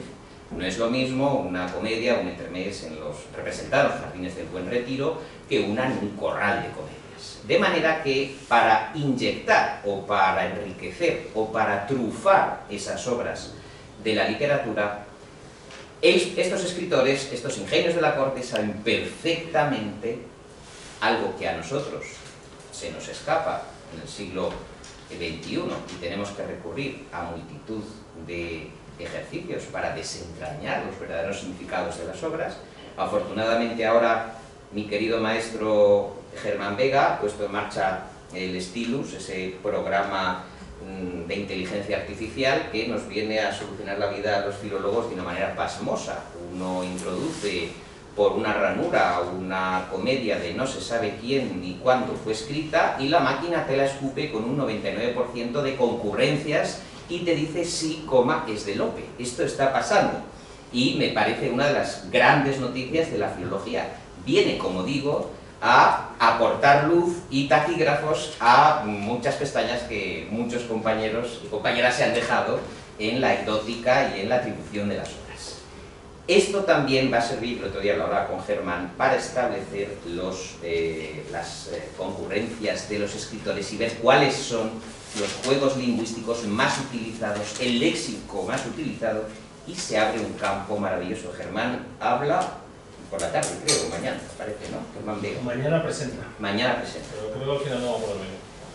Bueno, pues están muy atentos a esta herramienta porque es absolutamente indispensable.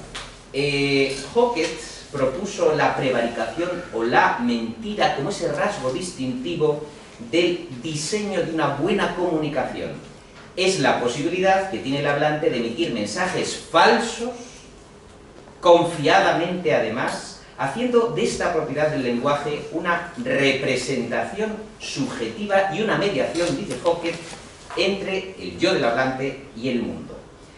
Y se basa en una arbitrariedad. Todas las metáforas, todos los juegos lingüísticos son arbitrarios, son voluntad del poeta en ese sentido, entre el referente y lo deducido o inferido por los públicos.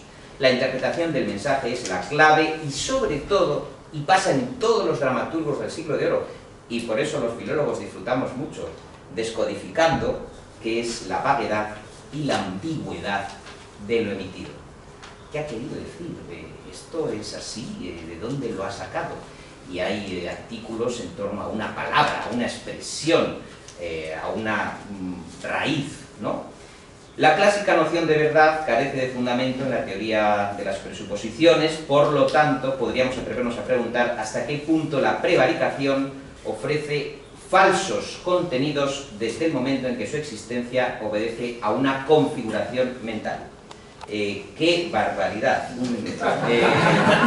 Estaba empezando, pero bueno, en fin, esto es así. Bueno, lo que quería deciros simplemente es que con el sistema de análisis de la pragmalingüística, gracias a la inspiración de mi maestro, mi querido Paco, que me decía hay que echar mano de otras herramientas, pues me fui a la ironía, a la inferencia, a la presuposición, a la mentira, que nuestros colegas lingüistas las tienen también analizadas, y simplemente aplicándolas a las grandes obras del siglo de oro, pues yo creo que podemos llegar a conclusiones muy importantes de cómo el público de la época era muy capaz de reír a carcajada batiente gracias a la inteligencia de estos superhombres. Y en fin, que se me acaba el tiempo ya. Muchas gracias.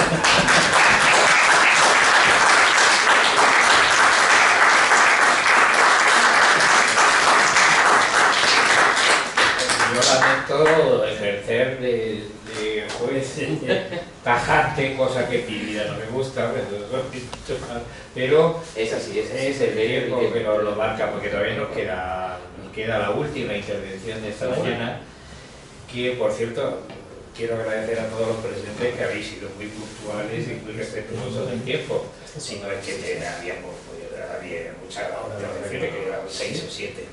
Bueno, pues vamos entonces ahora a tener la última, que va a ser por vía internet, ¿verdad? Me parece, ¿no? En efecto, sí. Está ya allí. Ya está ahí. La tienes. Bueno, Neri Santos, de USA. Hola, buenas tardes, ¿me escuchan? Sí, te escuchamos y yo te voy a presentar, si te parece. Es escritora y profesora de la Universidad Católica de Venezuela, Andrés Bello. Es licenciada en Relaciones Industriales y posee una maestría en Creación Literaria por la Universidad del Sagrado Corazón de San Juan de Puerto Rico. Por cierto, ahí he dado yo docencia, en esta universidad. Es autora, entre otros, de los libros Hilandera de tramas, Lazareto de afecciones y Al borde de la decencia, y de numerosos relatos incluidos en antologías internacionales.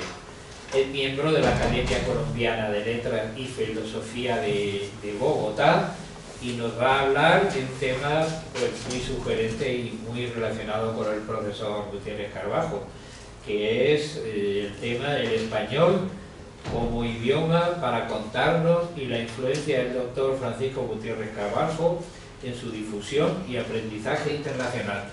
Pues bienvenida y muchas gracias por tu participación. Buenas tardes para ustedes, buenos días aquí. Estoy hablándoles desde el estado Mérida, en Venezuela. Aquí son las 6:30, ya las 7 de la mañana. Qué madrugón. Pero un poco, así que estoy en Venezuela. Llueve un poco, así que no sé si tendremos buena recepción, espero que sí. El título de esta propuesta, El español como idioma para contarnos, y la influencia del doctor Francisco Gutiérrez Carbajo en su difusión y aprendizaje internacional. Bueno, diríamos que según un informe reciente del Instituto Cervantes, la lengua española es la tercera más hablada a nivel mundial, luego del chino mandarín, el inglés, y bueno, también está compitiendo ahí el hindi, ¿no?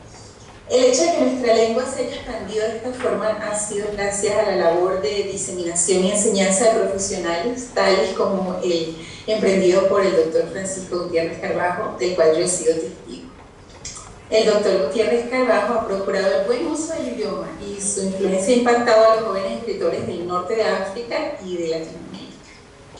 Durante el 2022 coincidimos en un congreso en Túnez. El doctor Gutiérrez Carbajo estuvo encargado del discurso inaugural y este estuvo magistral, como todas sus presentaciones. Cabe destacar igualmente su trabajo como investigador. Yo soy residente de los Estados Unidos de América y visito periódicamente Colombia y Venezuela, especialmente Colombia por mis responsabilidades en la academia. Y puedo dar de la influencia de Gutiérrez Carbajo en los escritores hispanoamericanos que lo citan en sus trabajos y lo reconocen. Gracias a su apoyo constante y su supervisión literaria y su colaboración con ellos y sus trabajos. El español es la llave que nos permite acceder a la cultura hispana y disfrutar de la literatura, el arte y el cine. Gracias a embajadores de la palabra y del idioma, el español se empodera en el mundo como lenguaje. El idioma español es hablado por un aproximado de 548 millones de personas. Incluimos a los estudiantes de español como lengua extranjera. Conocí al doctor Francisco Gutiérrez Carbajo en el año 2019, cuando integraba el panel de presentación de uno de mis libros en la ciudad de Madrid. En esta ocasión agradecí su crítica experta, donde mostraba su experiencia plena en literatura. Citaba autores, hacía rápidas comparaciones literarias entre diferentes escuelas y se movía con rapidez por el mundo literario, con un envidiable conocimiento de obras e historias, como pez en el agua, diríamos. Escucharlo luego en diferentes congresos y leer sus obras ha sido no solo grato, sino de un profundo aprendizaje.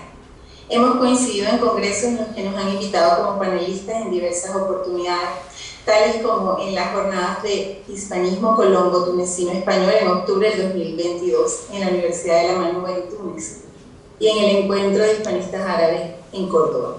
También en presentaciones de libros dentro del marco de la Feria del Libro de Madrid, en el Casino de Madrid, para diversas ponencias, etc.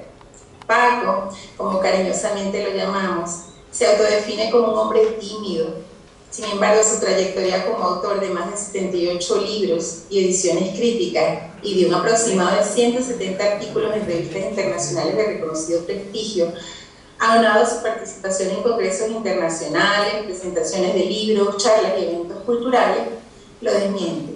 Y es que el hombre de sonrisa traviesa, amistoso y reservado, se transforma cuando pisa un escenario, como si de él se apoderaran los autores de tantos libros que ha leído y se transformara en ese otro que lo habita. en ese profesor erudito que enseña y que posee en su ser un conocimiento enciclopédico, con 1000 datos y experiencias a compartir.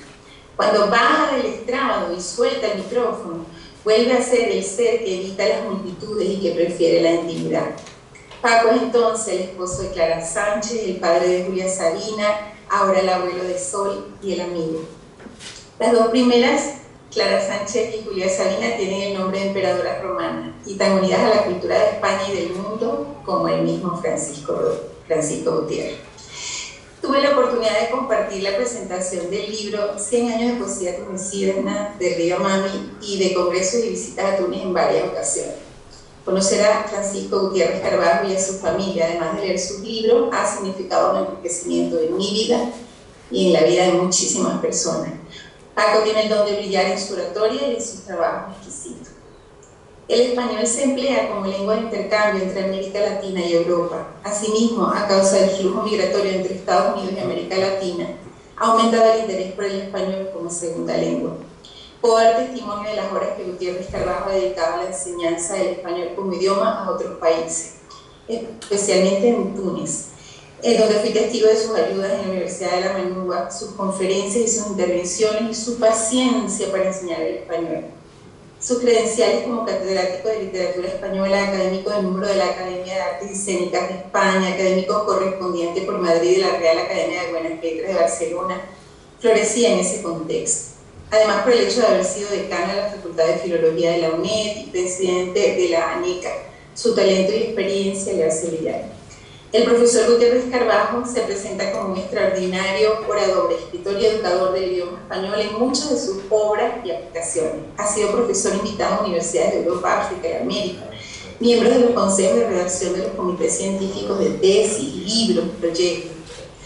En octubre del 2022, con ocasión de la Feria del Libro de Frankfurt, Book Messe, y siendo España el país invitado, la editorial Pygmalion preparó una antología en idioma español para homenajear a Frankfurt, llamada Frankfurt Territorio Literario. Se trataba de ensayos, cuentos y relatos, todos de la ciudad como foco. Tuve el honor de coordinar ese libro histórico, prologado por el embajador de España en Alemania, el señor Ricardo Martínez Vázquez. La participación del doctor Francisco Gutiérrez marcó mito en el libro por su nivel intelectual y su recopilación histórica sobre la escuela de Frankfurt, donde se elaboraron muchas de las más importantes construcciones mentales que han transformado el mundo, como la teoría crítica de Max Horkheimer, Theodor Adorno en 1937. En esos territorios construyó Marx el Capital, Einstein su teoría de la relatividad y Carl Heisenberg el principio de la incertidumbre, una contribución fundamental en el desarrollo de la teoría cuántica. Dice Gutiérrez Carbajo, en un estudio impecable donde cita a grandes pensadores de la escuela de Frankfurt, la exaltación de la vida junto al rechazo de lo que la esclaviza es una parte integrante de ese universo o de esa constelación en movimiento que constituye la escuela de Frankfurt y en cuyo territorio transitan intelectuales, sabios y heterogéneos. Y yo agregaría que a ese tránsito de sabios lo lidera hoy, exaltando la vida, nuestro Francisco Gutiérrez Carbajo. Gracias.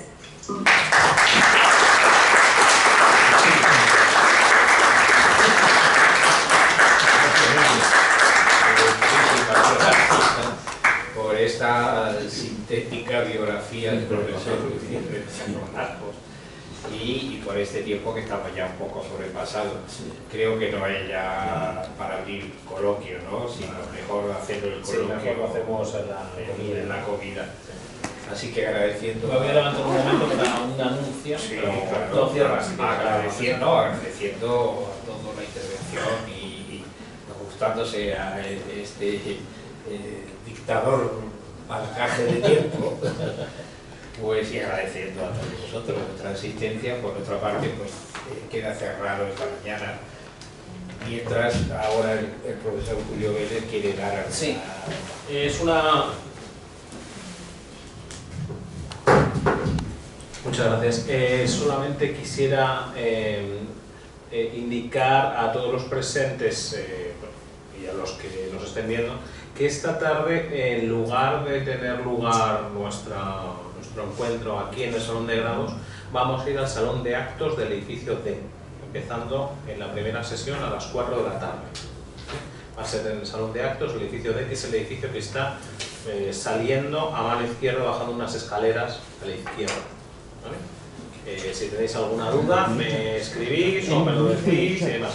jvelez@ucm.es o me lo decís aquí directamente. ¿Vale? Todos allí esta tarde a las 4. Muchas gracias. Pues muchas gracias.